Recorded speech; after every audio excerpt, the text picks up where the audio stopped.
दोस्तों, हर साल 15 अगस्त को स्वतंत्रता दिवस हमारे यहाँ मनाया जाता है, जबकि स्कूल से लेकर इवेंट में हर साल लता मंगेशकर जी का ये गाना ज़रूर सुनाई देता है। वो गाना जिसे सुनते ही दिल में देशभक्ति का गहरा गौरव जाग उठता है, जिसे सुन आंखें नम हो जाती हैं और भावनाओं से मन भर जाता है।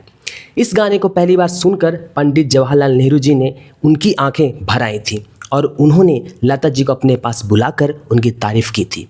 अब तो आप समझ ही गए होंगे कि हम किस गीत की बात कर रहे हैं। जी हाँ, ऐ मेरे वतन के लोगों, ये गीत की हम बात कर रहे हैं। इस गाने को 27 जनवरी 1963 को स्वर कोकिला लता मंगेशकर जी ने गाया था। गणतंत्र दिवस के मौके पर लता जी ने इस गाने को गाया और इसे अमर बना दिया। कहा जाता है कि जब कार्यक्रम में लता जी ने ये गाना गाया तो वहाँ मौजूद तत्कालीन प्रधानमंत्री पंडित जवाहरलाल नेहरू की आंखें नम हो गई थीं। उन्होंने लता जी को बुलाकर उनकी खूब तारीफ़ की। गाने के बोल कवि प्रदीप जी ने लिखा था और इसका संगीत श्री रामचंद्र जी ने किया था।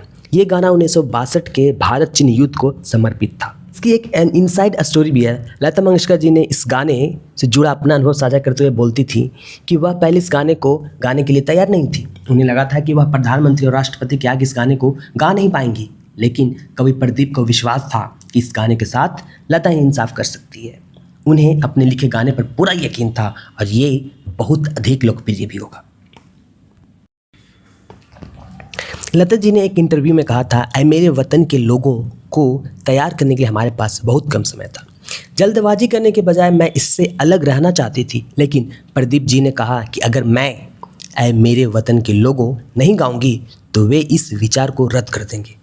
फिर मुझे मानना पड़ा, लेकिन मैंने सुझाव दिया कि हम इस गाने को मेरे और मेरी बहन आशा के साथ युगल गीत के रूप में पेश करूं, लेकिन प्रदीप जी ने इसे एकल गीत के रूप में चाहते थे। इधर दिल्ली जाने से कुछ दिन पहले आशा मेरे पास आई और बोली, दीदी मैं दिल्ली नहीं आ रही हूँ। लता जी ने आगे कहा, 27 जनवरी को हम कार्यक्रम स्थल पर पहुँचे। मैंने 2 गाने गाए, पहला भजन अल्लाह तेरो नाम और दूसरा ऐ मेरे वतन के लोगों। इस बात से अनजान कि उस गाने ने मुझ पर कितना गहरा प्रभाव डाला था। अचानक मैंने महबूब खान साहब को मुझे बुलाते हुए सुना। उन्होंने मेरा हाथ पकड़ा और कहा, चलो पंडित जी ने बुलाया है। मुझे आश्चर्य हुआ कि वह मुझसे क्यों मिलना चाहते थे। जब मैं बाहर गया तो पंडित जी, उनकी बेटी इंदिरा जी, राधा कृष्णन जी सहित सभी लोग विनम्रतापूर्वक खड़े होकर मेरा स्वागत करने लगे। महबूब खान साहब ने कहा, ये रही हमारी लता, आपको कैसा लगा उसका गाना? पंडित जी ने कहा, बहुत अच्छा। मेरी आंखों में पानी आ गया। उन सभी ने मेरी सराहना की।